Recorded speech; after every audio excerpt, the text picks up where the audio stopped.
चाहे आप भक्ति मार्ग ले लो या कर्म मार्ग लो या योग मार्ग लो या ज्ञान मार्ग लो, 4 मार्ग बताते हैं हमारे शास्त्र। इन सभी मार्गों का जो मूल आधार है वो आधार ये है कि हमको अपने आप का जो जीवन है यह केवल इस देह में ही सीमित नहीं रखना है, ये सबका आधार है। कर्म मार्ग की जब हम बात करते हैं तो उसमें प्रारब्ध कर्म, संचित कर्म, आगामी कर्म, पुनर्जन्म, ये हमारा अस्तित्व इस देह के परे है, ये बताता है। भक्ति मार्ग की जब हम बात करते हैं तो वहाँ भी यही बताते हैं कि इस देह का त्याग होने के पश्चात हम अपने इष्ट देवता के लोक में जाएंगे।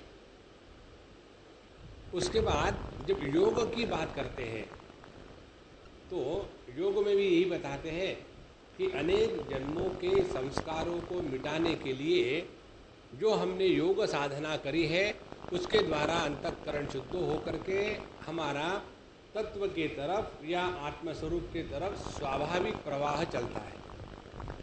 और ज्ञान में बताते हैं कि हम जब अपने स्वरूप को पहचानेंगे तो ना तो पुनर्जन्म है, ना तो पश्चात जन्म है, ना तो कोई संसार है, ना तो कोई सुख दुख है, ना तो कोई पैदा हुआ है, ना तो कोई मरा है। तो ये जो 4 स्टेप्स हैं अपने जीवन को चलाने की, पहले कर्म के द्वारा जीवन का आलस्य समाप्त कर दे।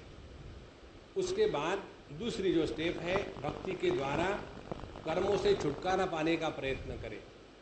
ये तीसरी जो स्टेप है योग मार्ग की, उसमें अपने मन का जो मनोराज्यात्मक अनावश्यक अनकंट्रोल्ड जो विचारों का प्रवाह है उसको रोक ले, और फिर ऐसा जो सुसंस्कृत और संयमित मन है, मन के संस्कार होते हैं कर्म और भक्ति के द्वारा, मन का संयम होता है योग के द्वारा, और ऐसा सुसंस्कृत और संयमित मन जो है यह तत्व चिंतन करने का अधिकारी बनता है।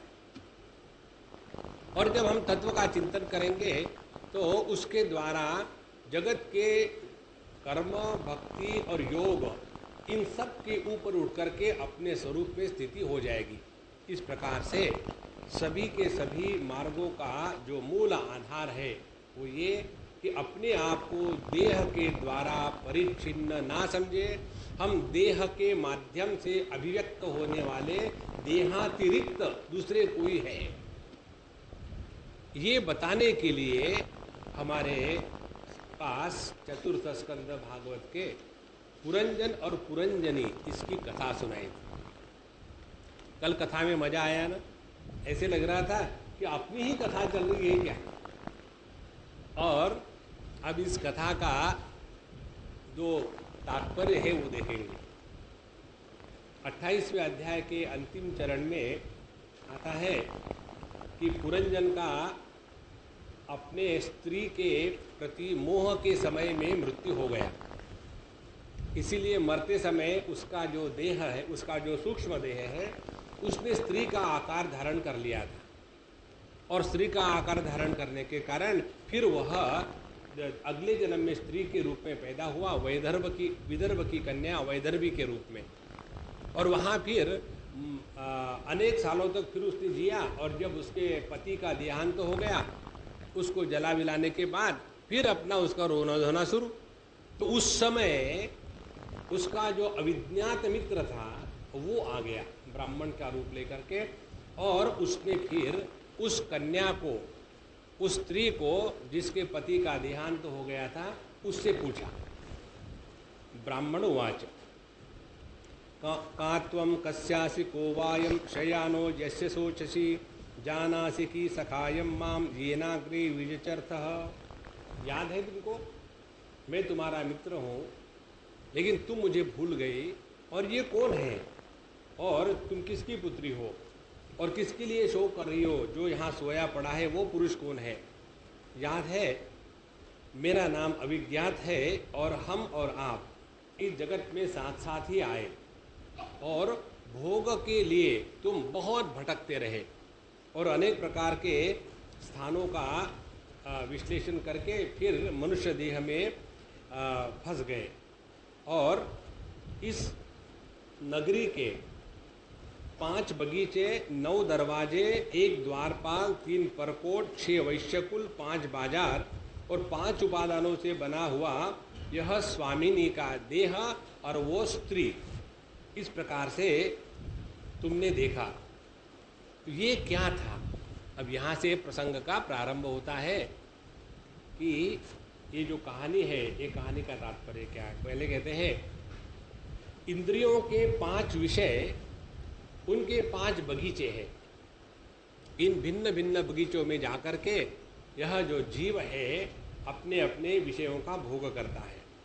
उसके बाद ये 9 दरवाजे वाला जो नगर था या नगरी थी, वो है हमारे स्थूल देह का ही आकार और उसमें 9 छिद्र हैं, 9 दरवाजे हैं। और उसके बाद इसमें 3 परकोट थे, 3 प्रकार के आवरण थे, एक तेज का, एक जल का, एक अन्न का। तेज, जल और अन्न, इन तीनों को लेकर के छांदोग्य उपनिषद में जगत का निर्माण बताया है। उसके बाद एक मन और 5 ज्ञानेंद्रिय, ये 6 थे वैश्यकुल। वैश्य लोग क्या करते हैं? पैसा इकट्ठा करते हैं। उसी प्रकार से यह ज्ञानेंद्रिय और मन इस जगत के भोगों को इकट्ठा करते हैं। तो ये 6 वैश्यकुल थे। और क्रिया शक्ति रूप ये ज्ञानेंद्रिया जो थी, ये बाजार था। और जो पंच महाभूत जो कभी नष्ट नहीं होते, उसके उपादान से ये सब बना हुआ था।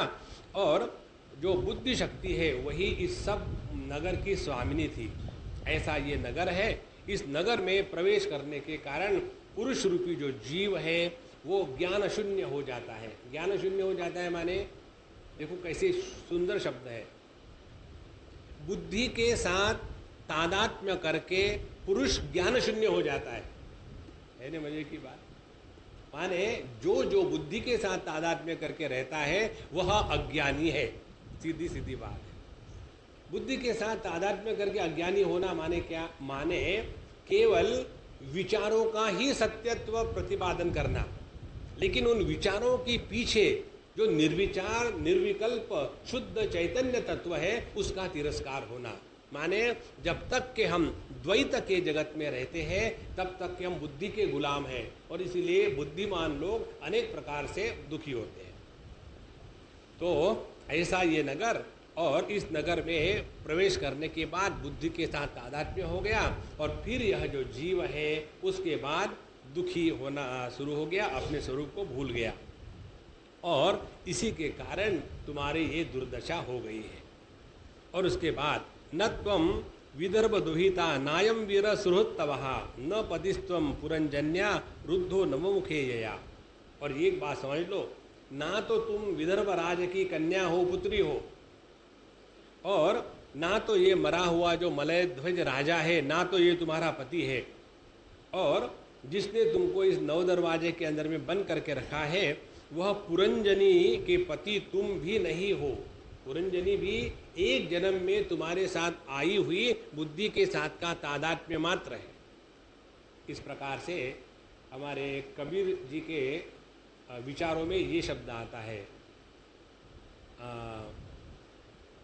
हंसा करो पुरातन बात। तो वह हंस कौन है? ये हंस है जीव। इसलिए कहते हैं कि पहले तो तुमने अपने आप को एक देह के साथ तादात्म्य किया और पुरुष बन गए। इस जन्म में आए, स्त्री देह के साथ तादात्म्य कर लिया, स्त्री बन गए।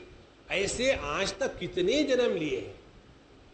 और जन्म लेने का तात्पर्य क्या है? केवल देह के साथ तादात्म्यापन्न होना।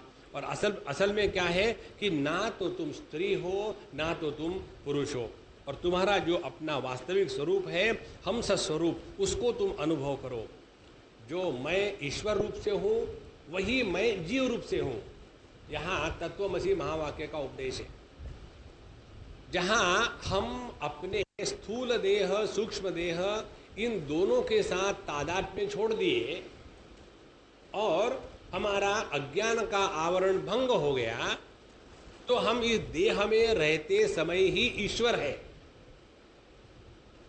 और वही ईश्वर जब इस देह में प्रवेश करता है सूक्ष्म देह के माध्यम से, तो इस स्थूल देह सूक्ष्म देह के साथ तादात्म्य करके वही ईश्वर जो है वो जीव भाव को प्राप्त हो जाता है। इसीलिए जीव क्या है, पंचदशीकार बताते हैं, और ये जीव का सिद्धांत जिसने समझ लिया है वो उसको कितना भी ट्राई करो दुखी नहीं हो सकता। जरा ध्यान से समझ लेना जीव क्या है, फिर हम अगले अध्याय में प्रवेश करेंगे। सूक्ष्म देह में परमात्मा का प्रवेश माने परमात्मा का प्रतिबिंब पड़ना। जैसे हम जब दर्पण के सामने खड़े रहते हैं तो दर्पण में हमारा जो प्रतिबिंब है उसी को कहेंगे हमने दर्पण में प्रवेश किया है, उसको कहते हैं प्रवेश श्रुति। तो सूक्ष्म देह में परमात्मा का जो प्रतिबिंब पड़ा उसके कारण जो एक फेनामेना तैयार हो गया है, उस फेनामेना को कहते हैं जीव। आप देखो उदाहरण से समझ लो, बिजली जब बल्ब के माध्यम से जाती है तब वहां प्रकाश की अभिव्यक्ति होती है।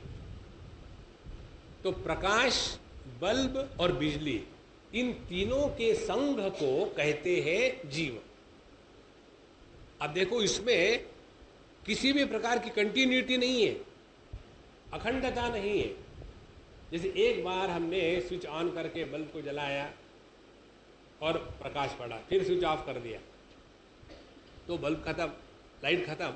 उसके बाद फिर ऑन किया तो जो पहला लाइट था और दूसरा लाइट था, इनका क्या संबंध है? कुछ भी संबंध नहीं है। दूसरा उदाहरण लो, हम लोग गाड़ी स्टार्ट करते हैं तो वहाँ हॉर्स पावर निकलती है, पता नहीं कहाँ से, हॉर्स भी नहीं वहाँ लेकिन पावर जरूर निकलती है। स्विच ऑफ कर दो, हॉर्स पावर गायब, फिर दूसरी बार ऑन कर दो, फिर हॉर्स पावर आ गई। तो ये पहली हॉर्स पावर जो थी, दूसरी जो हॉर्स पावर थी, तीसरी जो हॉर्स पावर थी, ये तीनों एक है कि अलग है? देखो हॉर्स पावर का जो तत्व है, ये जो फिनोमेना है, यह हमेशा बना रहता है। जब एक बार हम गाड़ी को बंद कर देते हैं तो हॉर्स पावर नष्ट नहीं होती। एक बार जब बल्ब टूट जाता है तो उसके कारण ना तो बिजली का नुकसान है, ना तो बिजली की जो अभिव्यक्ति है प्रकाश और गर्मी के रूप में, ये अभिव्यक्ति भी कभी नष्ट नहीं होती, क्योंकि वहां दूसरा बल्ब लगा तो फिर जारी है। तो मरा कौन? यही बात है, ध्यान से सुनना। परमात्मा सूक्ष्म देह के माध्यम से अभिव्यक्त हो करके, जैसे हॉर्स पावर अभिव्यक्त होने के बाद इंजन को भी चलाती है और वहां गाड़ी में रखे हुए पेट्रोल को भी लेके बहती है, लेकिन वो हॉर्स पावर नाम की कोई वस्तु थोड़ी है। इसी प्रकार से सूक्ष्म देह के माध्यम से परमात्मा की जो अभिव्यक्ति है उसको कहते जीव भाव। और यह जो जीव भाव है ये सब में सामान्य है, चाहे देह मनुष्य का हो, स्त्री का हो, चाहे देह पुरुष का हो या पक्षी का हो या पशु का हो, चाहे देह ज्ञानी का हो या अज्ञानी का हो, सब में यह एक ही बात है। जैसे चाहे बल्ब 0 पावर का हो या 2000 पावर का हो, उसका जो सिद्धांत है बिजली की बल्ब के माध्यम से प्रकाश के रूप में अभिव्यक्ति, उसमें कभी भी खोट नहीं आती और वो बदलता नहीं। इसको यदि स्पष्ट रूप से समझ ले तो पता चलेगा ना कभी हम पैदा हुए हैं, ना कभी हम मरे हैं। बड़ा आनंद है। और यदि हमने अपने आप को इस प्रकार से समझ लिया, पहचान लिया, तो जगत में किसी के भी मृत्यु जन्म के कारण दुख और सुख की अनुभूति नहीं होगी। फिर क्या होगा? नाटक होगा। नाटक तो करना ही है। इसीलिए यहां कहते हैं कि हे जीव, हम दोनों सखा हैं। ईश्वर कहता है इस पुरंजन को या वैदर्भी को कि हम दोनों सखा है और हम कहाँ के रहने वाले हैं? मानस सरोवर के रहने वाले, मानस सरोवर के रहने वाले हैं और हमारा इस जगत से कोई संबंध नहीं, ना तो हम स्त्री है ना तो पुरुष है। यदि इसका सूक्ष्मता से चिंतन करते जाओ संतो, तो देखो किसी भी प्रकार के जगत की कोई भी समस्या हमको स्पर्श नहीं कर सकती। वास्तविकता यही है। जैसे ये प्रकाश में हम बैठ करके यहाँ तत्व का चिंतन कर रहे हैं, इसके द्वारा प्रकाश को पुण्य नहीं मिल रहा है, पहली बात। दूसरी बात, हम यदि यहाँ से चले जाए और यहाँ कव्वाली शुरू हो जाए, हमें तो लूट लिया, तो वो कव्वाली के कारण इस प्रकाश को, बिजली के प्रकाश को कोई पाप थोड़ी लगने वाला है। इसीलिए इस सूक्ष्म देह के तादात्म्य से जो परमात्मा की अभिव्यक्ति है उसको कहते जीव भाव, और ये हमेशा ऐसा ही चलता आ रहा है। इसमें कोई भी अपना नहीं, कोई भी पराया नहीं। एक बल्ब का दूसरे बल्ब के साथ क्या रिश्ता है? हमारा ये पड़ोसी था, पता नहीं इसके ट्रांसफर हो गए। नारायण, देखो महाराज, एक बार इस तत्व के चख जाए, फिर देखो जगत का कोई भी दुख आ जाए उसकी तरफ देख करके कबीर जी कहते हैं, मोहे देखत आवे हासी, पानी में मीन पियासी रे। आनंद स्वरूप है लेकिन दुखी क्यों? एक बार बच्चों ने नाटक किया था, आनंद स्वरूप दुखी क्यों? कि स्वरूप जो है वो टाइटल भी होता है पंजाबियों का, तो नाम है आनंद, आनंद स्वरूप दुखी क्यों? तो ऐसे ही है ये। इसलिए अपने इस स्वरूप को पहचानो, और जब इस प्रकार से उस ईश्वर हंस ने इस जीव को समझाया तो वह जो वैदर्भी के रूप में जीव था वो अपने स्वरूप में स्थित हो गया। और इस प्रकार से प्राचीन बरही राजा को हमारे नारद जी ने आत्मज्ञान का उपदेश किया है। आज मेरे कोई कह रहा है, स्वामी जी कोई कहानी बताओ। पूरा कहानी ही कहानी है, जो मर्जी है बना लो। काट्याच्या आणीवर वसले 3 गाव, 2 वसाड 1 वसेच नाव। हमारे एकनाथ महाराज का भारूड है।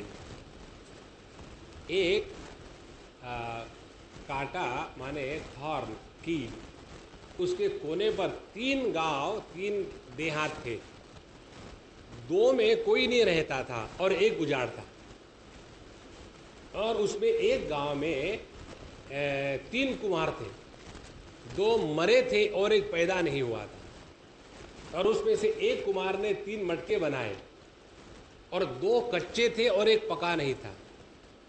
और इन तीनों को बेचने के लिए वो चला गया। बीच में 3 नदियाँ आई, 2 में पानी नहीं था, 1 सूखी थी। और इनको तीनों को बेचने के बाद उनको 3 रुपये मिले, 3 टका मिले, और 2 खोटे थे और 1 चलता नहीं था। आई बात समझ में? नहीं, सत्संग में जाओ। देखो महाराज, बड़ा आनंद है, ना कभी कुछ हुआ न होने वाला है। मांडुक्य उपनिषद में बताते हैं गौड़पादाचार्य, न निरोधो न च उत्पत्ति, न बद्धो न च साधकः, न मुक्तः न मुमुक्षुर्वै इत्येषा परमार्थता। परमार्थ क्या है?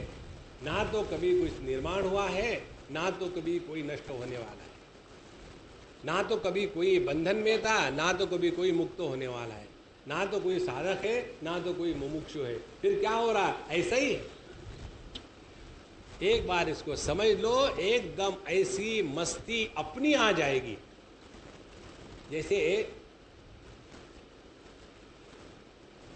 नानक देव जी महाराज कहते थे, एक बार हरि भजन की मदिरा चढ़ जाए तो उसका नशा कभी नहीं उतरता। और ये जगत के वस्तु के भोग की जो नशा है वो आकर के हमको नष्ट कर देती है। इस प्रकार से उस वैदर्भी ने, उस जीव ने अपने स्वरूप को पहचान लिया। यहाँ 28वां अध्याय पूरा होता है। अब हम 29वें अध्याय में प्रवेश करते हैं। प्राचीन बर्हि उवाच भगवंस्ते वचोऽस्माभिः न सम्यक् अवगम्यते कवयस्तद्विजानन्ति न वयं कर्म मोहिताः। हे भगवान, वो अभी अपने नारद जी को कह रहे, हे भगवान, आपने जो अभी हमको बताया कहानी के रूप में और आखिर में शॉर्ट में ब्राह्मण के रूप से, वो हमको ठीक से समझ में नहीं आया। कारण क्या है? इसको समझने के लिए विवेक चाहिए। विवेकी लोग तो समझ सकते हैं। और हम कौन है? वयम कर्म मोहिताः, हम तो अपने कर्म के मारे हुए हैं। कर्म के मारे हुए का तात्पर्य क्या है? जब तक के जगत के किसी भी वस्तु व्यक्ति के साथ कोई भी संबंध प्रस्तावित करो, तब तक के कर्म से छुटकारा नहीं है। कर्म का जो बंधन है, कर्म का बंधन होता है कर्तृत्वाभिमान से। कर्तृत्वाभिमान का निर्माण होता है परिच्छिन्नता को स्वीकार करने से। परिच्छिन्नता स्वीकार हो गई तो मेरा तेरा, तेरा मेरा, अपना पराया का गणित शुरू हो गया। और इसीलिए जब तक कर्म के मोह में पड़े हुए हैं, तब तक के तत्व का चिंतन और समझ ठीक से नहीं होती। तो इस प्रकार से हमको बताइए फिर से। तो नारद जी अब बताते हैं कि पुरुषम पुरंजनम विद्यात् व्यनक त्यक्तात्मना पुरम एक त्रिचतुष्पादम बहुपादम अपादकम। यह जो पुरंजन था उसका नाम वही जीव है, और वो अपने लिए अनेक प्रकार के मकान ढूंढ रहा था, नगर ढूंढ रहा था। कौन से मकान ढूंढ रहा था? एक पैर वाले, दो पैर वाले, तीन पैर वाले, चार पैर वाले और बिना पैर वाले। माने जो सेंटीपेड से लेकर के रेप्टाइल तक सभी उसमें आ गए। सभी प्रकार के मकान उसने ढूंढे ताकि वहाँ जाकर के वो अनेक प्रकार के भोग प्राप्त करे, लेकिन उसको वहाँ कुछ मिला नहीं। उसके बाद यहाँ अविज्ञात हृदस्तस्य पुरुषस्य सखेश्वरः यन्य विज्ञायते पुंभिः नामभिर्वा क्रियागुणैः। और उसका जो सखा था, जिसका नाम अविज्ञात था, तो यह जो अविज्ञात सखा था वही ईश्वर है। और यह ईश्वर कैसा है? ये अपने नाम, गुण और कर्मों से जीव को उसको पता नहीं चल सकता। ध्यान से सुनना। यहाँ जो कहानी में बता रहे हैं, ये बात हमारे प्रत्येक उपनिषद में आती है। और मुंडकोपनिषद में इसका जो मंत्र है अत्यंत सुंदर मंत्र है, बड़ा रसीला है। वहाँ कहते हैं, दो सखाया सयुजा समानम वृक्षम परिशस्व जाते तयो हो अन्यहा पिप्पलम स्वादु अत्ति अनश्नन अन्यहा अभिचाकशीति। एक ही वृक्ष पर रहने वाले दो पक्षी है और एक जैसे है, दोनों एक दूसरे के सखा है, लेकिन उसमें से एक जो पक्षी है वो उस पेड़ के सभी फल को खा करके जब खट्टा मिलता है तो दुखी होता है, और जब मीठा मिलता है तो सुखी होता है। और जो दूसरा पक्षी जो है अनश्नन, वो किसी भी फल का भोग नहीं करता, और इसीलिए अभिचाकशीति, इसीलिए वो अपने मस्ती में नित्य निरंतर रहता है। तो ये दो पक्षी कौन है? ये दो पक्षी इस देह रूपी वृक्ष पर रहने वाले जीव और ईश्वर है। अब ईश्वर और जीव का फर्क समझ लेना। पहली बात, दोनों में कोई भी फर्क नहीं है। जो परमात्मा है वही ईश्वर का रूप धारण करके अवतारण करता है, और जो परमात्मा है वही जीव होने का नाटक करता है। वास्तविक कोई जीव नहीं है, वास्तविक सब नाटक चल रहा है। तो पहली तो ये बात। दूसरी बात क्या है? जब यह परमात्मा इस प्रकृति के साथ संबंध रख करके अपने आप को परिच्छिन्न स्वीकार करके उसका गुलाम बन जाता है, तो उसी परमात्मा का नाम जीव हो गया, उसी आदमी का नाम पति हो गया। देखो वाक्य जैसे ही परमात्मा ने प्रकृति के साथ तादात्म्य किया और अच्छे खासे आदमी ने पत्नी के साथ तादात्म्य किया। और जब वो शादी करके दुखी होता है तब उसको कहते जीव। और जो शादी करके भी सुखी रहता है वो ईश्वर। देखो, प्रकृति के स्थान पर पत्नी को रख दो। प्रकृति क्या है? जिसमें विकृति होती है उसको प्रकृति कहते हैं। इसे मारना मत। तो यह जो जीव और ईश्वर है ये कोई दो नहीं बाबा, एक ही है। और यदि अपने में ऐश्वर्य जागृत करना है तो क्या है? एक ही बात, अपने प्रकृति को अपने नियंत्रण में ले आओ। तस्मात् त्वम् इंद्रियाणि आदौ नियम्य भरतर्षभ पाप्मानं प्रजहिहेन ज्ञान विज्ञान नाशनम। भगवान तृतीय अध्याय में कहते हैं भगवद गीता के कि यह जो हमारे द्वारा गलत कार्य होता है इसका कारण क्या है? तो कहते हैं काम एष क्रोध एष रजोगुण समुद्भव। यह प्रकृति का कार्य है काम क्रोध, परमात्मा का नहीं है। न कर्तृत्व न कर्माणि लोकस्य सृजति प्रभु। भगवान लोगों के कर्म, कर्तव्य, कर्तव्याभिमान इत्यादि निर्माण नहीं करते। ये तो स्वभाव में, प्रकृति में फंसा हुआ है।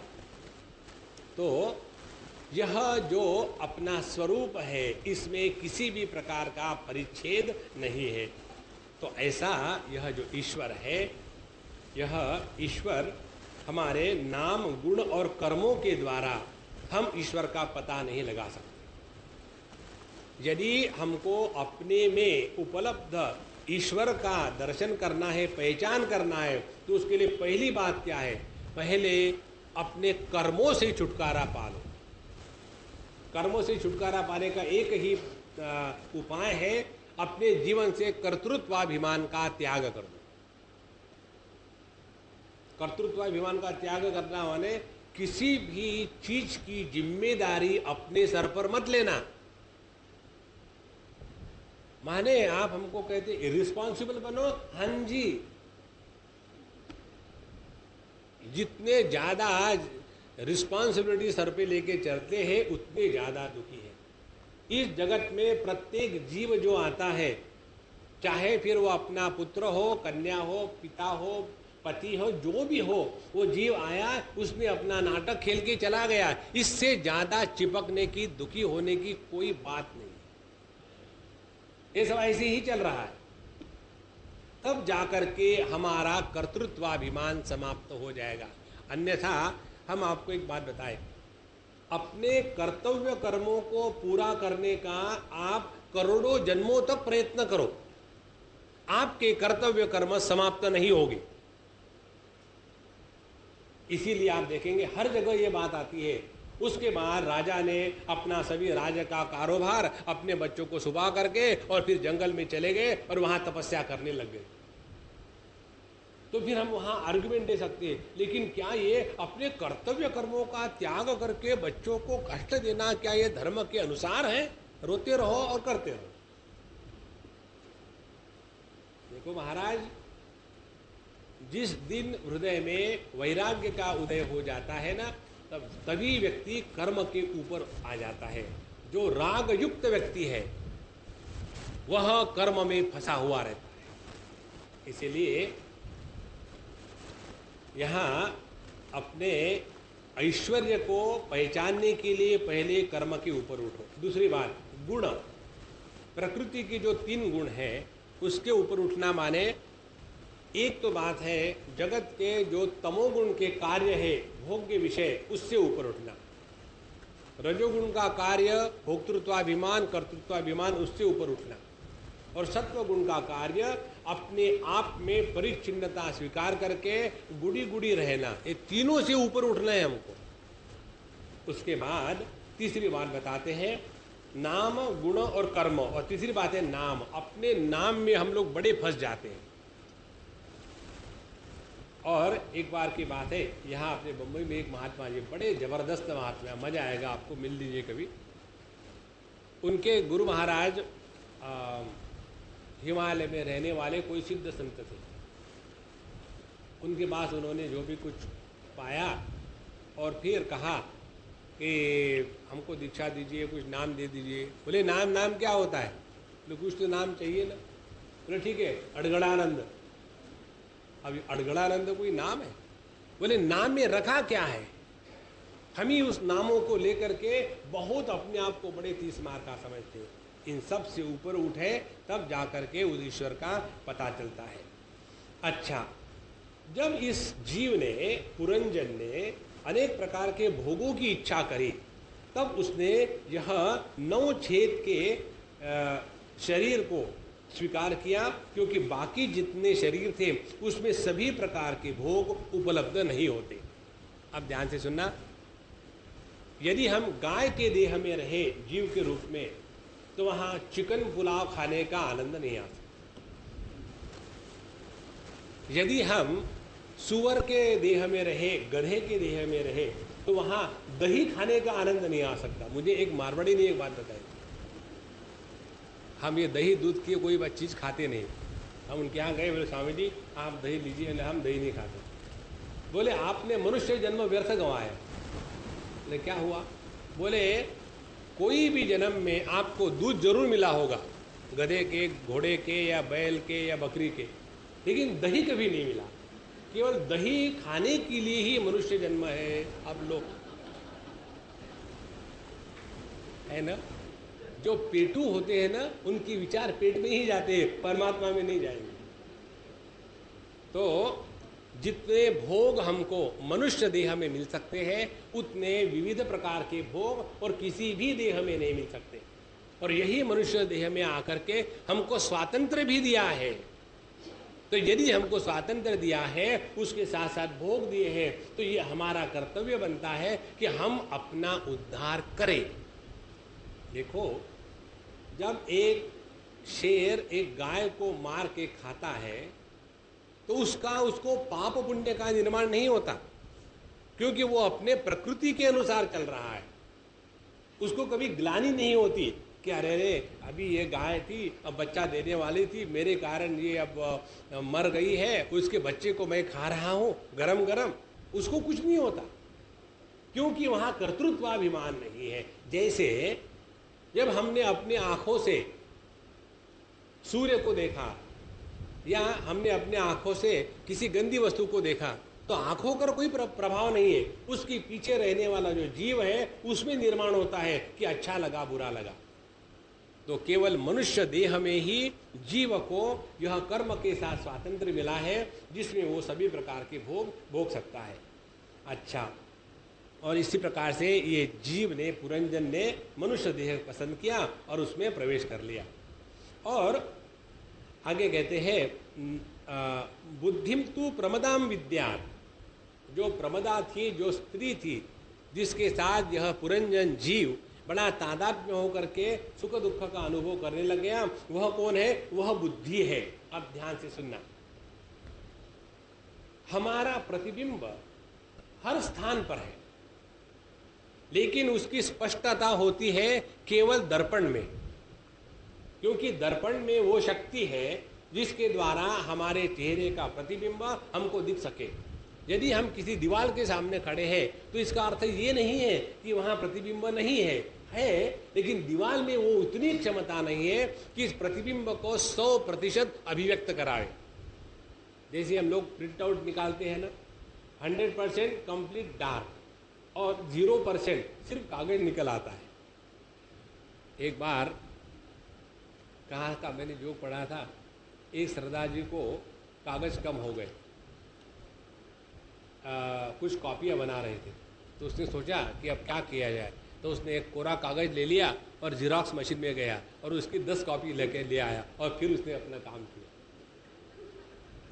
कॉपी बना रही थी और क्या करें। तो हमारा जो चेहरा है दर्पण में दिखेगा, उसी प्रकार से परमात्मा का प्रतिबिंब, ध्यान से सुनना, चैतन्य के रूप से केवल बुद्धि में पड़ता है। परमात्मा का प्रतिबिंब स्थूल देह में अस्तित्व रूप से, परमात्मा का प्रतिबिंब प्राणमय कोश में अस्तित्व और क्रिया के रूप से, परमात्मा का प्रतिबिंब मन में अस्तित्व, क्रिया और ज्ञान के रूप से, और उसी परमात्मा का प्रतिबिंब बुद्धि में अस्तित्व, क्रिया, ज्ञान और चैतन्य के रूप से होता है। और यहाँ जो परमात्मा की बुद्धि में चैतन्य की अभिव्यक्ति है उसी को कहते हैं यह जो पुरंजन है वो बुद्धि के साथ एक हो गया और इसी देह में 100 साल तक जिंदा रहा, ये इसका तात्पर्य है। इसीलिए पिछले बार हमने आपको बताया था यह जो है तर्जनी विज्ञानमय कोश ये है पुरंजन, और ये पुरंजन यहाँ इस बुद्धि के साथ तादात्म्य करके फिर मन प्राण और देह इसके साथ रह करके अनेक जन्मों तक सुख दुख का भोग करता है।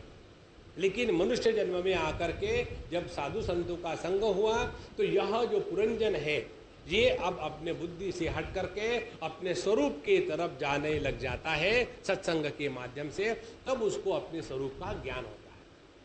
इस प्रकार से यह जो बुद्धि है वही पुरंजनी है और इसी के साथ तादात्म्य करके देह और सूक्ष्म देह इसके साथ फिर मैं और मेरेपन का भाव निर्माण हो जाता है और फिर हम इसी इंद्रियों के माध्यम से जगत के विषयों का भोग करने में लग जाते हैं। और उसके जो 10 मित्र थे, 10 मित्र कौन थे तो बोले 10 इंद्रिया जो है वही उसके मित्र थे, और उसी इंद्रियों के माध्यम से इंद्रिय 2 प्रकार के ज्ञानेंद्रिय कर्म इंद्रिय, तो ज्ञान और कर्म के साथ साथ वो अनेक प्रकार के कर्म होते थे और उन इंद्रियों की उतनी ही माने उन 10 की अनेक अनेक पत्नियां थी साथ में, तो वो क्या थी वो उनकी अनेक वृत्तियां थी।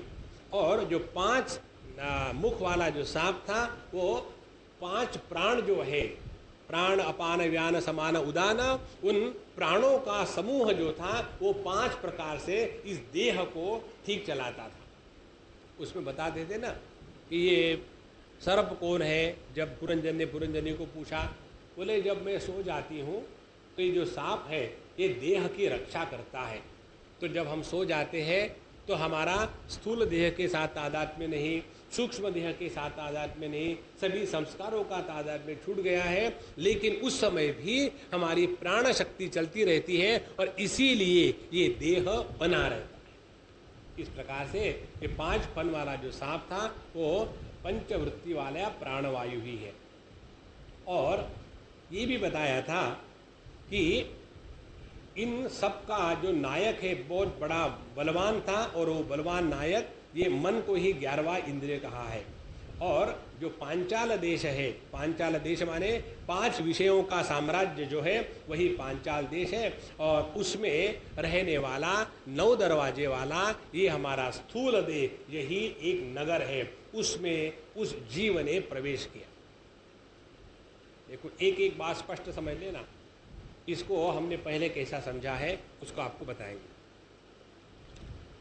भगवान की इच्छा से उनके प्रकृति में क्षोभ हुआ, तो क्षोभित प्रकृति को कहते हैं महत्त्व, और फिर उसी परमात्मा की इच्छा से प्रेरणा से परमात्मा की इच्छा महत्त्व में आने के बाद उसका नाम हो जाता है काल शक्ति।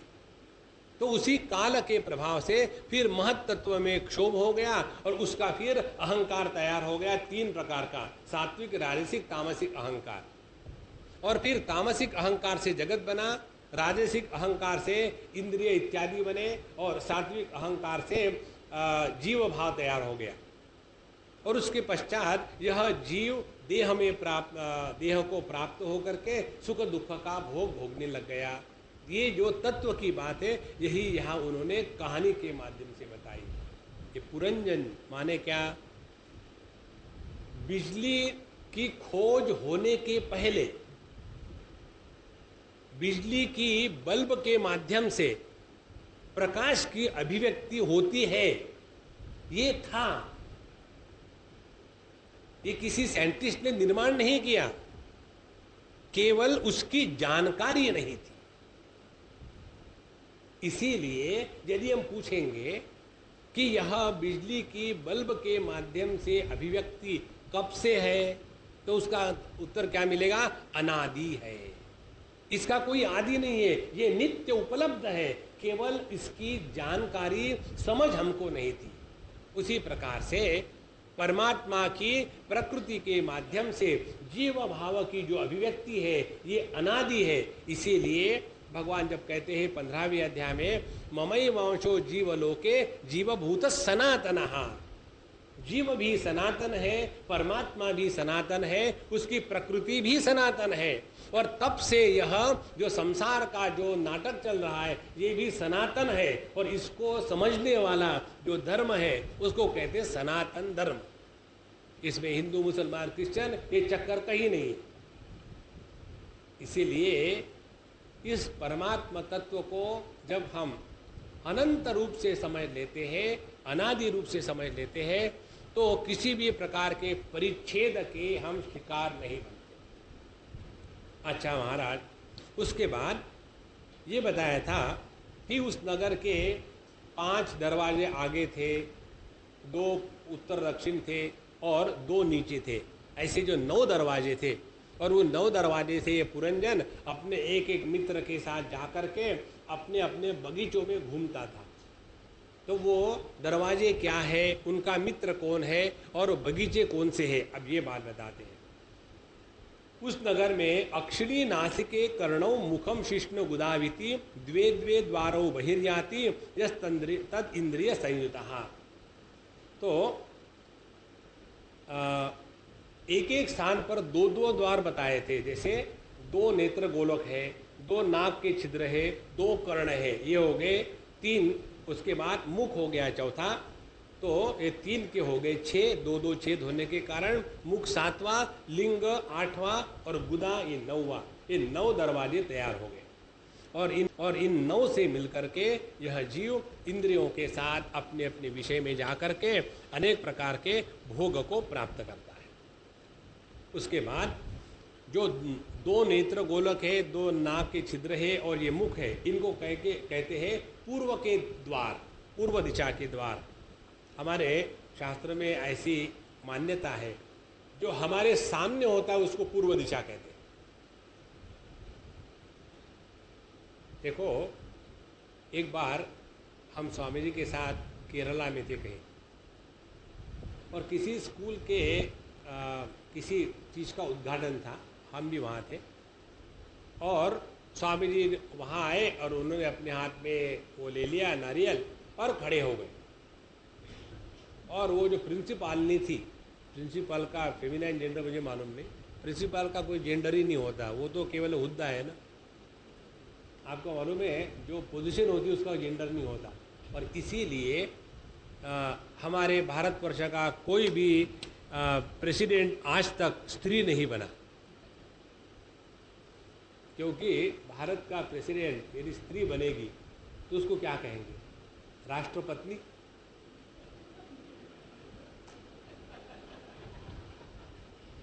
राष्ट्रपति तो स्वीकार कर लिए, करोड़पति की जैसे राष्ट्रपति ठीक है, कोई लड़की या औरत बनेगी राष्ट्रपति तो फिर मुश्किल हो जाएगी। कहाँ से विचार कहाँ आ जाते हैं भगवान जाने। तो जब वो प्रिंसिपालनी थी, उसने स्वामी जी को बीच में टोका, स्वामी जी पूर्व दिशा इधर नहीं, इधर है, इधर मुँह करके प्रार्थना करिए। तो स्वामी जी खड़े थे, बिल्कुल बोले नहीं, अब अपनी प्रार्थना पूरी कर ली और फिर उनको बताया, जिस दिशा को मैं देखता हूँ वो पूर्व होती है। समझ में आया? समझ भी तो नहीं आया, घबरा गई वो। जी ठीक है। देखो, तो जो पूर्व दिशा में 5 इसके दरवाजे थे, और ये है 2 आंखें, 2 नाक और एक मुख, और जो दाहिने कान को दक्षिण का दरवाजा और बाएं कान को उत्तर का दरवाजा समझना है। गुदा लिंग जो नीचे के 2 है उसको पश्चिम के द्वार कहते हैं। और उनके साथ साथ अब ये जीव बाहर जाता है, पुरंजन कहता है खद्योता और आविर्मुखी, ये जो 2 द्वार के स्थान थे ये नेत्र गोलोक है, खद्योता और आविर्मुखी, और उसमें विभ्राजित नाम का देश है, माने वहाँ का जो स्थान है विभ्राजित, विभ्राजित माने रूप रंग, रूप रंग के देश में जाकर के यह जो जीव है, चक्षु की जो इंद्रिय है, इसकी सहायता से उसका भोग करता है। इसीलिए चक्षु का नाम द्युमान रखा है।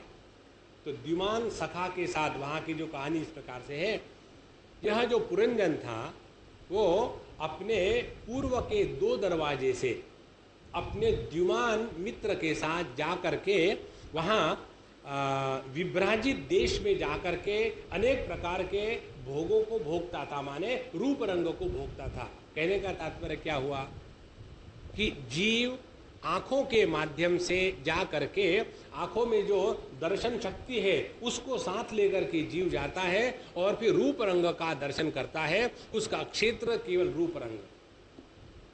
उसी प्रकार से जो नाक के 2 दरवाजे हैं उसके जो छेद है, उस एक को कहते हैं नलिनी और दूसरों को कहते हैं नालिनी, और उसके द्वारा जो विषय था वो था गंध। उसके कहते हैं कि सौरभ देश में जाता था, और उसका जो मित्र था वो था घ्राणेन्द्रिय अवधूत। तो जो हमारा घ्राणेन्द्रिय है उसी का नाम अवधूत रख दिया। इस प्रकार से मुख जो है, मुख के 2 कार्य है, एक तो वाग इंद्रिय है विपण बोलने का करने वाला, और दूसरा रसनेन्द्रिय है जो रस का ज्ञान करने वाला। और वही उनके रसविद और विपण नाम के 2 मित्र थे, वाणी के द्वारा बोलना और रसना के द्वारा अनेक प्रकार के रस का ग्रहण करना। उसी प्रकार से जो 2 कान हैं वो उसके 2 दरवाजे हो गए और 2 उसके क्षेत्र बन गए। पितृहु ये हो गया दहिना कान और बाया कान हो गया देवहु। इस प्रकार से कर्म कांड रूप प्रवृत्ति जो है और उपासना कांड की जो निवृत्ति है, ये 2 इस पांचाल देश के दक्षिण और उत्तर देश है। दक्षिण देश माने जीवन में कर्म कांड का प्राधान्य, और उत्तर देश माने जीवन में उपासना का प्राधान्य। इसीलिए आप देखेंगे अपने भारतवर्ष में दक्षिण में चले जाओ तो इतना कर्म कांड है कि आदमी कंफ्यूज हो जाता है। तो जितना जितना ऊपर में चले जाओ, आप ऊपर में चले जाओ, सब कर्म कांड का एकदम बट्या बोल है। वहां जाकर के केवल भगवान की भक्ति और सब ठीक ठाक। आप देखेंगे जो जो मंदिर दक्षिणी बाबाजी लोगों ने प्रस्तावित किए हैं उसका स्वरूप भिन्न होता है, उसमें रूल रेगुलेशन बहुत ज़्यादा है। और जो उत्तरी महात्माओं ने मंदिर निर्माण किए हैं वहाँ प्यार ही प्यार है। कोई भी भगत आकर के हाथ में पेढ़ा लेके आता है और हनुमान जी को मुंह को ठोसता है, खा लो, कहीं प्रॉब्लम ही नहीं। और वहीं यदि दक्षिणी कोई वहाँ पंडित होगा तो घंटी बजा करके बाहर हटेगा, बाहर चले जाओ, बाहर चले जाओ, यहाँ मत छुओ, बाया हाथ, दाहिना हाथ, ऊपर का हाथ, नीचे का हाथ, दुनिया भर के उनके नियम ही नियम चलते हैं। तो यह जो 2 देश है, पांचाल देश, दक्षिण देश, उत्तर देश, एक में कर्म का प्राधान्य है और यह प्रवृत्ति का है। कर्म हमेशा प्रवृत्ति रूप है और जो उपासना है हमेशा निवृत्ति रूप है। यही दक्षिण और उत्तर पांचाल देश है। और इस प्रकार से अनेक प्रकार के अच्छी बुरी बातें सुन करके, माने कर्म में रह करके या उपासना में रह करके, यह जो जीव है पितृयान और देवयान मार्गों से अपने अपने मार्गों में जाता है। और फिर यह जो पश्चिम द्वार है यह है लिंग, और यही है आसुरी नाम का पश्चिम द्वार है। और यहाँ ग्रामक नाम का देश है। ग्रामक माने जो व्यक्ति भोग में आनंद लेते हैं उसको कहते ग्रामक, माने लोएस्ट लाइफस्टाइल। और इसमें रहने वाला जो उपस्थेंद्रिय है ये दुर्मद नाम का उसका जीव का मित्र है। और गुदा जो है हमारा एनल ओपनिंग वो है निर्वृत्ति नाम का पश्चिमी द्वार, और वही है नरक वैशस, यही इस देश का नाम है। और यहाँ जो गुदा में रहने वाला पायु इंद्रिय है उसका मित्र है लुब्धक। इसके साथ यह जीव अपने अपने कार्य करते रहता है। और फिर इस जीव के माने इस देह में रहने वाले, पूर्व में रहने वाले 2 अंधे मित्र बताए थे। और ये 2 अंधे कौन है तो बताते ये है हाथ और पाँव। इन 2 हाथ पाँव के सहायता से यह जीव अनेक प्रकार के कर्म करता है और भिन्न भिन्न स्थानों पर जा करके अनेक भोगों को प्राप्त करता है। और इस प्रकार से हमारा पूरा जो जीवन है उसका वर्णन उन्होंने कर दिया। ये कब तक? ये होगा जागृत अवस्था में और स्वप्नावस्था। उसके बाद कितना भी अच्छा भोग हो आदमी उसमें थक जाता है, ऊब जाता है। कितना भी सुंदर भोग हो, चाहे खाने को बहुत बढ़िया खाना मिला हो और कितने भी खाने वाले आप उस्ताद हो, एक समय आता है कि न इधर अब बस हो गया, अब नहीं ज़्यादा हो सकता। उसी प्रकार से आंखों से कितना भी देखो, कान से सुनो, जगत के भोग हमको हमेशा के लिए तृप्ति नहीं दे सकते। इसीलिए आदमी उसे ऊब करके वापस आ जाता है। उसके बाद फिर ये जो जीव है, फिर ये अपने अंतःपुर में, फिर अपने अंतःकरण में चला गया। और इसी कहते हैं कि अंतःपुर है और इसमें रहने वाला जो मन है, विषुचिन, यही इसका प्रधान सेवक है। और इस मन के कारण जब अंतःपुर में, अंतःकरण में जीव अंतर्मुखी हो गया, तो वहाँ अनेक प्रकार के सुख दुख के प्रसंग, हर्ष शोक विषाद इत्यादि उसके भिन्न प्रकार के सुख दुख के अनुभव वो करते रहता है। और बुद्धि जो है, माने पुरंजनी जो है, वह अनेक प्रकार के विकारों को जन्म दे करके स्वप्न निर्माण करती है। और इसीलिए जागृत अवस्था, स्वप्नावस्था, उसमें भिन्न प्रकार के विकारों से प्रभावित होकर के यह जो जीव है वो भी सोचता है कि मैं जागृत अवस्था में हूँ, वही सोचता है कि मैं स्वप्नावस्था में। असल में देखा जाए तो जागृत अवस्था, स्वप्नावस्था, सुषुप्ति अवस्था, ये तीनों के तीनों ये है हमारे मन के विकार। जब हमारा अंतःकरण सत्वगुण प्रधान होता है तब उसको जागृत अवस्था कहते हैं। जब हमारा अंतःकरण रजोगुण प्रधान होता है तब उसको स्वप्नावस्था कहते हैं। और जब हमारा मन तमोगुण प्रधान है तब उसको सुषुप्ति अवस्था कहते हैं। और इन तीनों के साथ यह जो पुरंजन जीव है, यह तादात्म्य करके ये कल्पना करता है कि अब मैं सपने में आ गया हूँ, जागृत में आ गया हूँ, सो गया हूँ। लेकिन असल में इसका इनके साथ कोई भी संबंध नहीं है। और यही बताने के लिए बताते हैं कि यह जो जीव जब अपने इसको समझ लेता है कि तीनों प्रकार के अनुभूतियों को प्रकाशित करने वाला मैं केवल साक्षी मात्र हूँ, अपने साक्षी स्वरूप को जब जीव पहचान लेता है तो उसी में ऐश्वर्य का आधान हो जाता है। तो पूरी साधना क्या है? 3 शब्दों में। एक, जागृत अवस्था का प्रकाशक होने के कारण मैं जागृत अवस्था के द्वारा प्रभावित नहीं होता। तो जागृत अवस्था के जो सुख दुख है, लाभ हानि है, इसके द्वारा प्रभावित नहीं होना, यही परमात्मा के प्राप्ति का साधन। भगवद गीता के 6वें अध्याय में भगवान बताते हैं, शीतोष्ण सुख दुखेषु जितात्मनः, माने जीवन के द्वंद्वों के द्वारा जो प्रभावित नहीं होता वो, और मानापमानयोः प्रशांतस्य, जब जीव परिच्छिन्नता का सहारा लेकर के अपने आप को मानित या अपमानित नहीं स्वीकार करता, तब उसने अपने स्वरूप को पहचान लिया है। और इस प्रकार से जितनी साधना है वो यही साधना है, जगत के वस्तु व्यक्ति परिस्थिति के द्वारा प्रभावित नहीं होना। फिर चाहे उसके बाद आप भगवान का नाम लो या जाने कहाँ गए वो दिन सिनेमा का गाना गाओ, कोई फर्क नहीं पड़ता। ये बात हृदय में बैठा लो। ये नहीं तो हम लोग डर डर के रहते हैं। देखो किसने मुझे पूछा था, स्वामी जी भगवान का इतना नाम लिया क्या मिला? अरे बाबा, भगवान का नाम लेने से कुछ नहीं मिलने वाला, समझ लो। तो छोड़ दो। कोई उपकार करे क्या भगवान का नाम ले रहे? तो कोई मुझे व्यक्ति मिला तो हमारे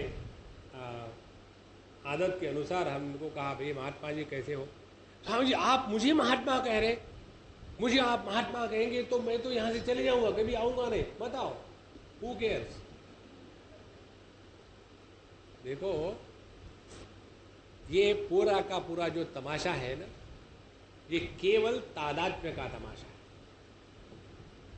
तादात्म्य हमने किया है तो छोड़ना भी हमको ही पड़ेगा।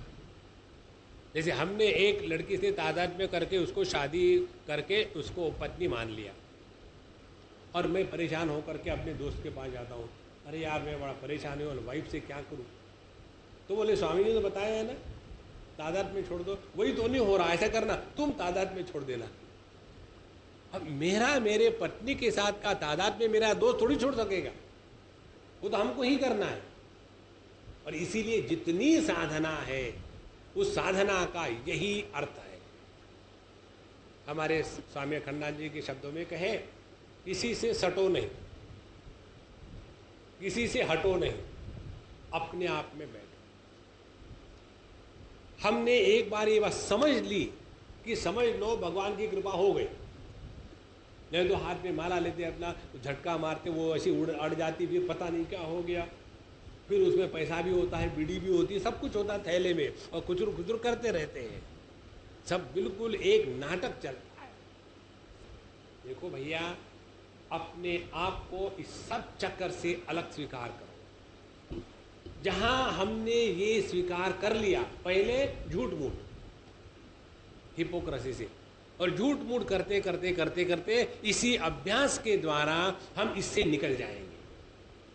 योग वासिष्ठ में भगवान रामचंद्र जी को वशिष्ठ जी बताते हैं कि हे राम, अनेक जन्मों के अभ्यास के कारण मैं देह हूं, यह भाव उत्पन्न होता है, और इसीलिए जब तक के इसका काउंटर अभ्यास हम नहीं करेंगे, तब तक के देहोस्मि यह भाव नष्ट नहीं होगा।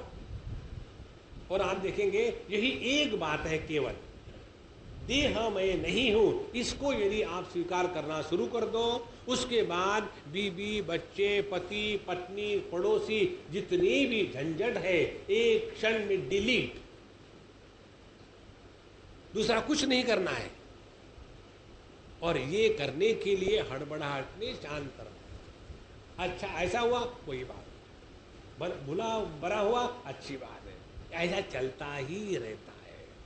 ज़्यादा रिएक्शन करने की जरूरत नहीं, ज़्यादा दुखी होने की जरूरत नहीं, और फुदकने की तो बिल्कुल ही जरूरत नहीं। ज़्यादा हंसो मत, रोने का टाइम आएगा, रो मत, हंसना पड़ेगा अपने आप पर। इसलिए महाराज, यह निर्विकार निर्विकल्प सबका प्रकाशक साक्षी मैं हूं, ये पहचानना, ये इस कथा का तात्पर्य है। अच्छा, अब जो रथ पे जा करके बैठ करके यह पुरंजन राजा एक बार शिकार खेलने को जाता है, तो उसके रथ का वर्णन आया था।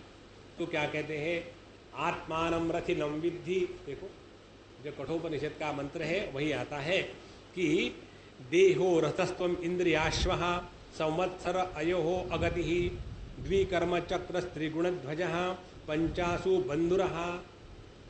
तो यह जो देह है यही रथ है, और इस रथ में ज्ञानेन्द्रिय रूप 5 घोड़े लगाए हुए हैं, और यह जो संवत्सर माने काल के समान इसका हमेशा अप्रतिहत वेग है। माने देह में अनेक प्रकार के विकार हो रहे हैं, लेकिन समझ में नहीं आता कि हमारे देह में विकार हो रहे हैं। देखो, बाहर से दिखने को लगता है सब कुछ ठीक ही ठीक है, लेकिन अंदर में क्या चल रहा है किसको क्या पता है। इन विकारों को हम नहीं जानते। उसी प्रकार से यह संपूर्ण विश्व अनंत काल से चल रहा है, लेकिन हमको पता नहीं चलता कि किस प्रकार से ये बदल रहा है। और इस देह के 2 चक्के हैं, एक है पाप और दूसरा है पुण्य कर्म, ये इसके चक्के हैं। और 3 गुणों की ध्वजा लगी हुई, तिरंगा झंडा। तिरंगा झंडा जो है वो है सत्व रजस तमस। तो सात्विक होकर के हम साधक बनते हैं, राजसिक होकर के हम संसारी बनते हैं, और तामसिक होकर के हम, अब क्या कहूँ, डैश डैश डैश डैश बनते हैं। पशुतुल्य हमारा जीवन होता है, ना देश की फिक्र है, जानवरों का भी घास हम खा जाएंगे, हमको कोई फिक्र नहीं। इस प्रकार से ये 3 प्रकार का जो गुण है उसका ये झंडा है, उनकी ध्वजा है, और उसकी 5 रस्सी, 5 प्राण जो है वो 5 रस्सियाँ है। और मन जो है, मन हो गया बागडोर माने रेंज लगाम, और बुद्धि जो है सारथी है, और हृदय में बैठने का स्थान है, और सुख दुख के जो द्वंद्व है वो उसका जो है योग है।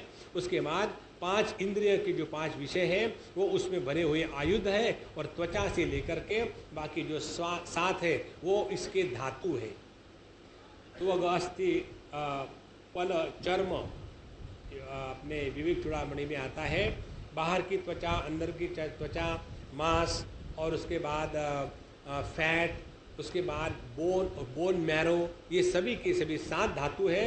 इसका ये इंद्रिय का जो रथ है बना हुआ है। और 5 प्रकार की इस रथ की गति बताई थी। 5 प्रकार की गति है 5 कर्मेंद्रियों की। और इस रथ पर चढ़ करके यह जो जीव है मृग तृष्णा के समान मिथ्या विषयों की ओर दौड़ता है।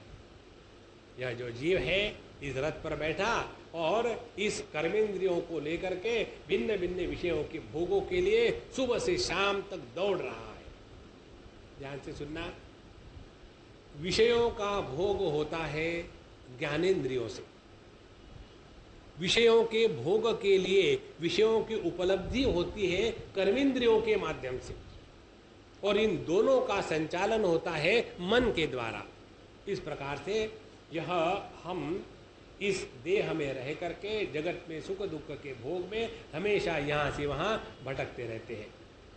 और ऐसा यह जो जीव है अपने 11 इंद्रियों की सेना को लेकर के वह शिकार के लिए जंगल में चला गया। शिकार के लिए जंगल में चला जाना माने क्या? वहाँ के पशु पक्षियों पर अत्याचार करना, अन्यायपूर्वक किसी को भोगना, उसको कहते हैं शिकार करना। उसकी तो बेचारे की जान जा रही है और आपका शिकार हो रहा है। यही बात हम करते हैं। जगत के जितने विषय हैं उनको भोगना माने उनके ऊपर अत्याचार करना है। और ऐसा हमारा जीवन सुबह से शाम तक, बालस्तावत क्रीडासक्तः तरुणस्तावत तरुणी रक्तः, ऐसा हमारा जीवन हमेशा चल रहा है। और ऐसा चलते चलते फिर एक बार चंडवेग नाम का गंधर्वराज है, वो हमारे इस देह पर, नगरी पर हमला बोल देता है। और ये चंडवेग गंधर्वराज कौन है? संवत्सर। संवत्सर माने काल का नाम। 1 साल, साल के बाद साल जा रहे हैं तो यह पता नहीं चलता कि कब हमारी उम्र बढ़ गई। जब पहली बार कोई हमको कहता है अंकल आंटी, तब खटकता है कि क्यों मुझे कहा। और किसी बूढ़े व्यक्ति को समझो किसी की उम्र हो, अभी कहाँ की बात है, उनको पूछा गया कि भैया तुम्हारी मम्मी घर में है? तो उस अम्मा ने कहा नहीं, वो तो बाहर गई है। बोले मम्मी आने से उनको कहना कि इसके ऊपर साइन करके रख देना। तो बोले ठीक है। वही मम्मी थी घर की, लेकिन ऐसी कुछ उसकी शक्ल और भगवान का दिया हुआ है देह, अभी भी वो चाहे 40 साल की हो, लगती है 15-16 साल की। तो यहाँ जो देह है ये हम पर किस प्रकार से हावी हो रहा है काल के प्रभाव से पता भी नहीं चलता।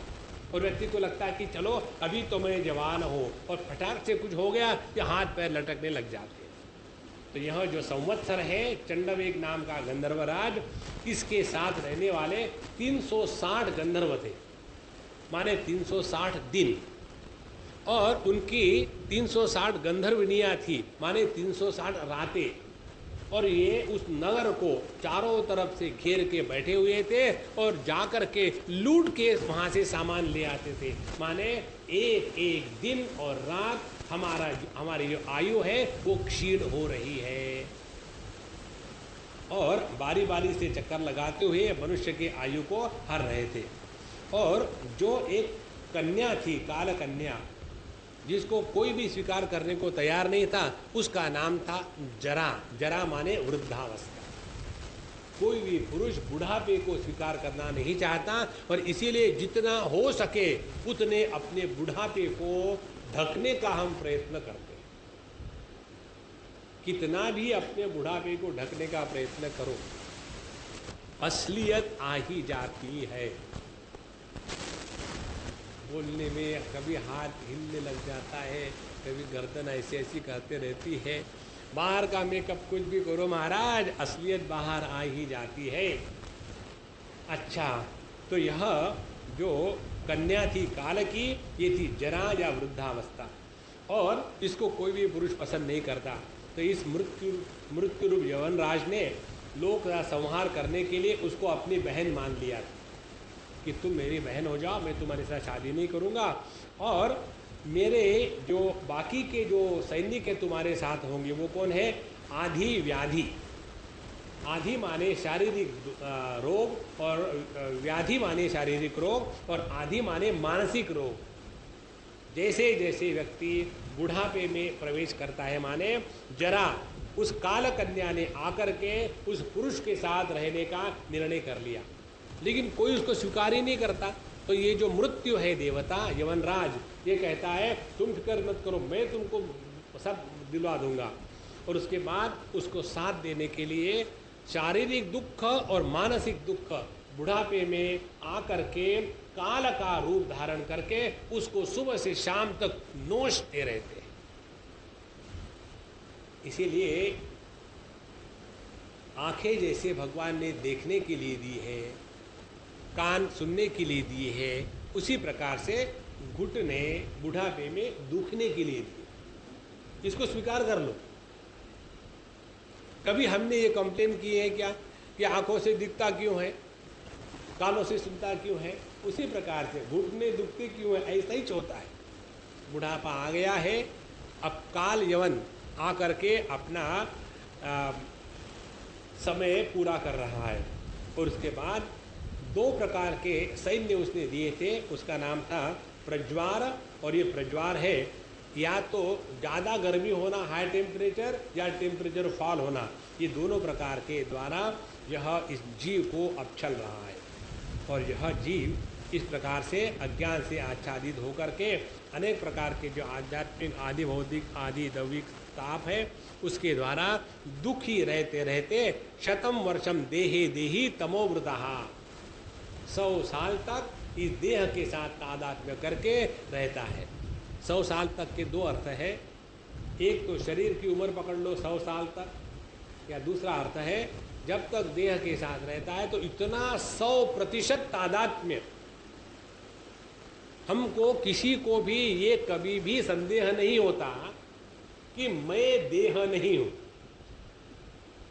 भगवान शंकराचार्य कहते हैं इतना ही संदेह रहित ज्ञान जब मैं ब्रह्म हूं ये हो जाता है, तब जीवन मुक्ति का आनंद जीवन में आता है।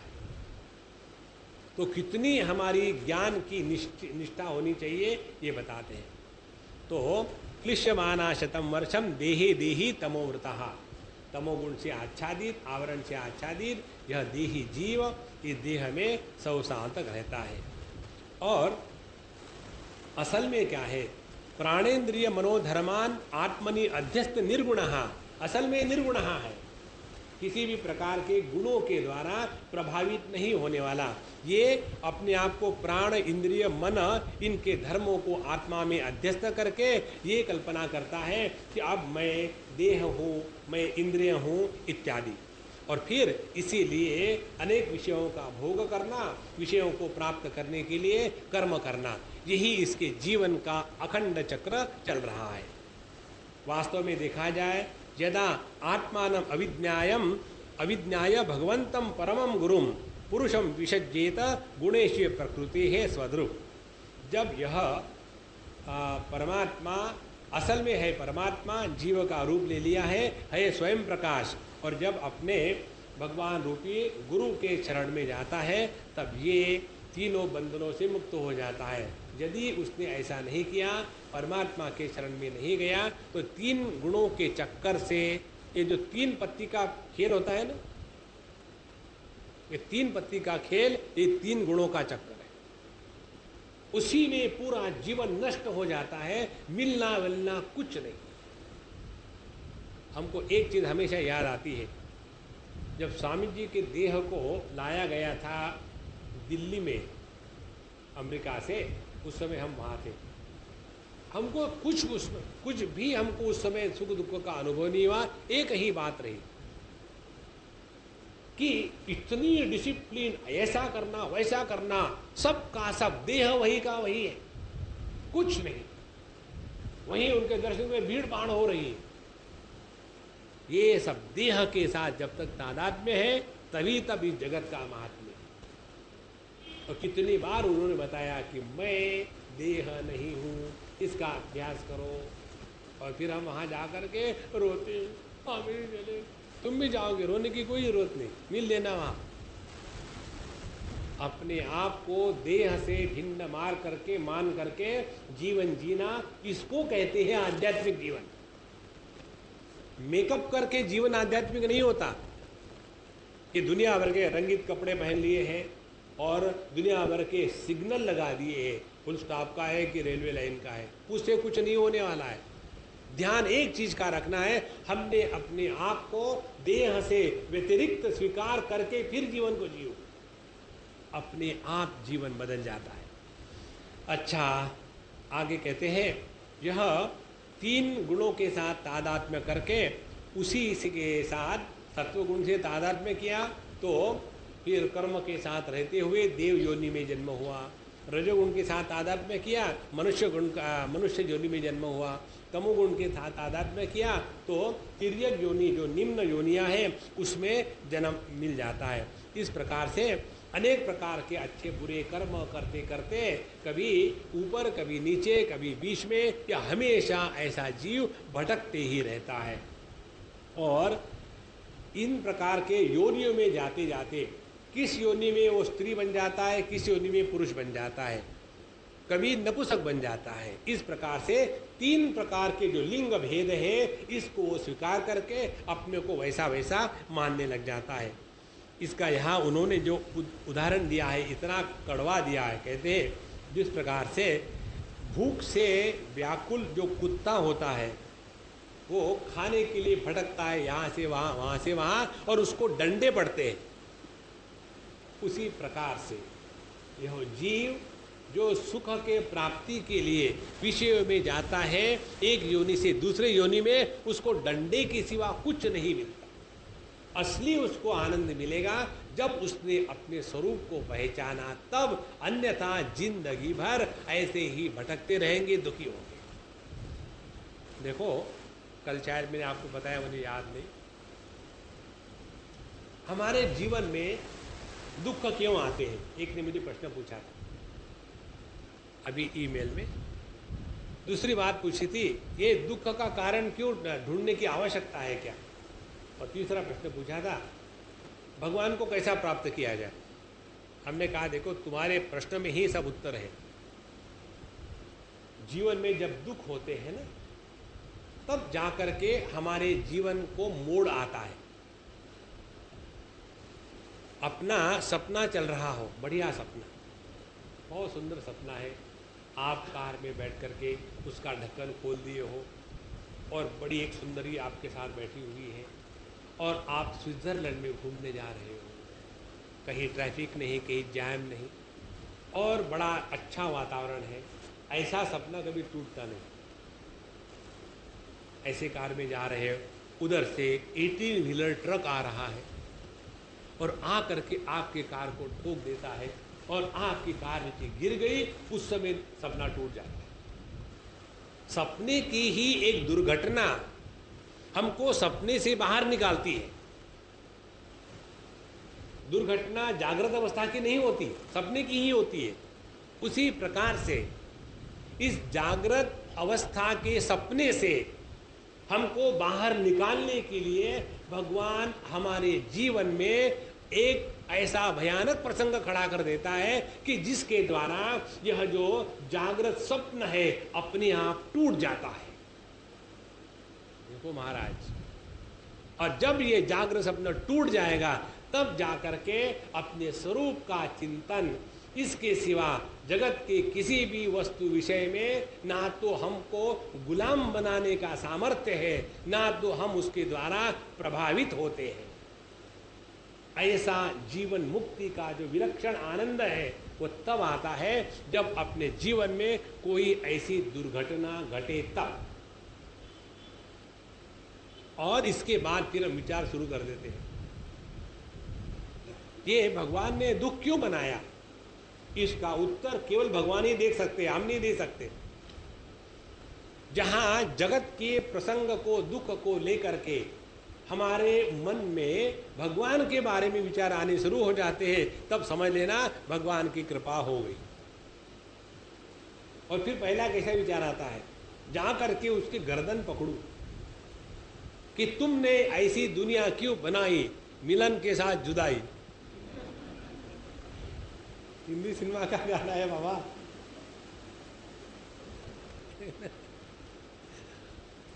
और इसके लिए फिर वो भगवान की गर्दन पकड़ने के लिए उसके पीछे लगा रहता है।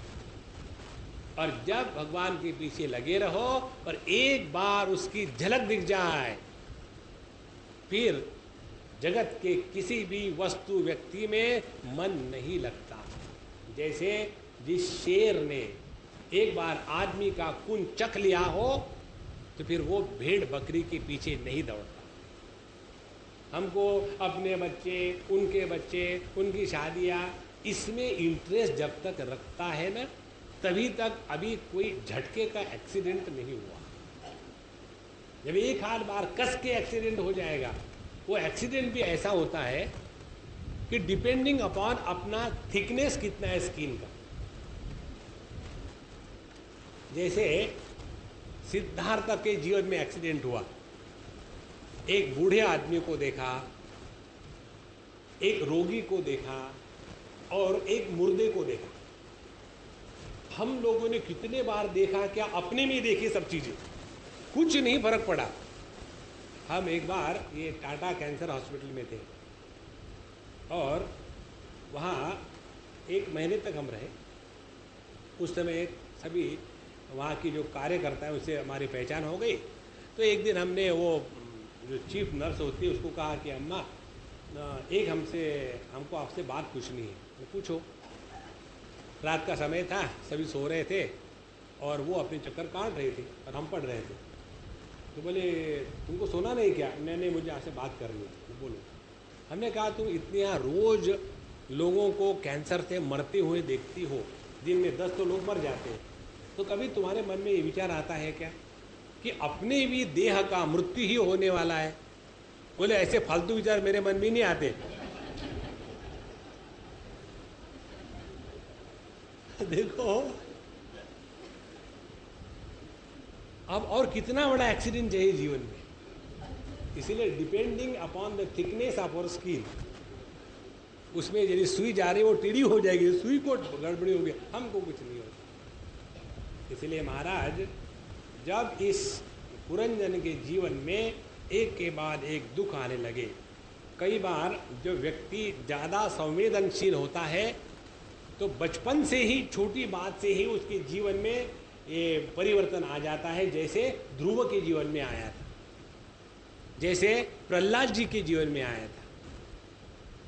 नहीं तो जैसे हिरण्यकश्यप इतने साल तक जीता रहा या रावण इतने साल तक जीता रहा, लेकिन ये ज्ञान उत्पन्न नहीं हुआ।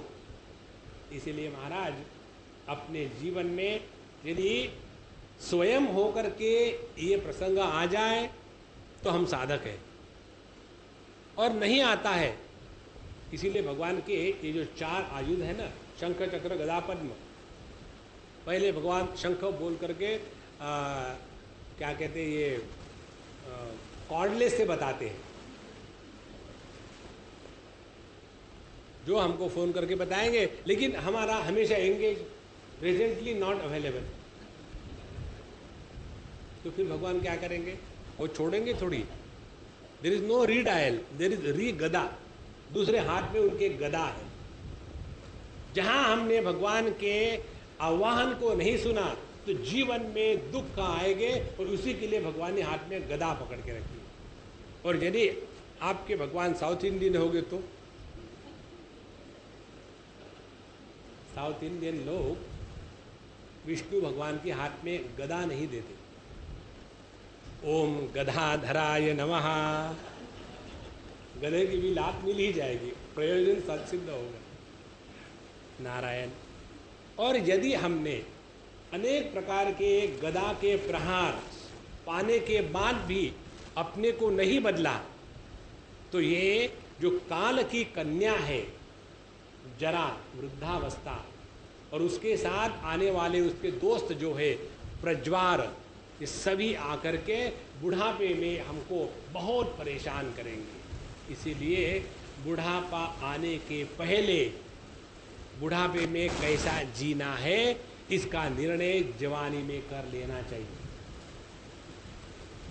नहीं तो बुढ़ापे में आने के बाद घर के लोग कहे कि हमको एक ने कहा था, दिल्ली की बात है, वो अपने माँ को लेके आया था लास्ट मोमेंट, स्वामी जी कुछ भी करो हमारे माँ को आप ले जाओ चारों धाम पर, हम नहीं ले जा सकते, आपको पुण्य लगेगा वगैरह वगैरह स्टैंडर्ड डायलॉग हो गया। तो हमने कहा ठीक है आ जाओ, और उसके बाद उन्होंने तुरंत पैसे दे दिए, ऊपर से 5,000 रुपये ज़्यादा ले लिए, स्वामी जी आप रख लो। और इसको इतना दान धर्म क्यों हो रहा है? और फिर जब निकल रहे थे उसने हमको कहा, स्वामी जी जब भी आप जहाँ भी जा रहे हो हमारे मम्मी का नाम हमेशा के लिए वहाँ रजिस्टर कर लेना। इसका तात्पर्य क्या निकला? वो चाहता था कि अब ये घर से निकल जावे। ये सत्य है जीवन का। और इसीलिए संतो अपने मन को प्रभु में लगाना, जगत में इतना पार्टिसिपेट ना करे कि उससे निवृत्त होने में कठिनाई होगी। जैसे गाड़ी का स्पीड उतना ही रखे ताकि हम उसको कंट्रोल सके, नहीं तो हमारे गाड़ी में चलने का तो मशीन है, रुकने का नहीं है, तो मुश्किल हो जाएगी आपकी भी और LIC की भी। इसीलिए यह जो जीव है अच्छे बुरे कर्मों के साथ तादात्म्य करके अपने कर्म के अनुसार सुख दुख भोगता है। इस सब का तात्पर्य क्या निकला? जब हम अपने को जीव स्वीकार करेंगे, देह के साथ तादात्म्य करके परिच्छिन्न स्वीकार करेंगे तो कर्म करेंगे, कर्म करेंगे तो जन्म मरण के चक्कर में फंसेंगे। तो कर्म के द्वारा मुक्ति नहीं मिलती, ये इसका तात्पर्य है। इसीलिए अपने घरों में, अपने संसार में, अपने ऑर्गेनाइजेशन में उतने ही रहो कि जब मौका मिले भाग लिए, ज़्यादा यहाँ फंसने की जरूरत नहीं है। जब तक के अपने बुद्धि से कर्म का महात्म्य समाप्त नहीं होता तब तक के भगवान के प्रति भक्ति जागृत नहीं होती।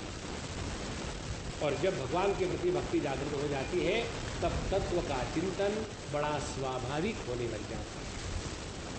अच्छा, तो यह जो आदि दैविक आदि भौतिक 3 प्रकार के जो ताप है, दुखेषु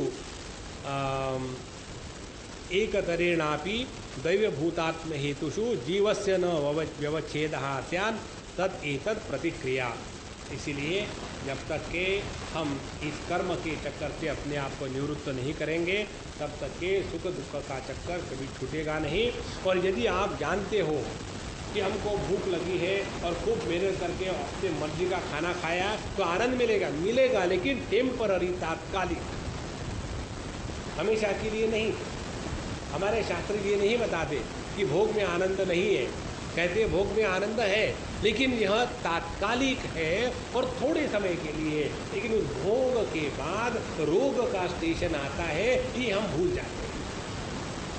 इसीलिए भोग करते समय हमारे ईशावास्य कहते हैं तेन त्यक्तेन भुंजीता।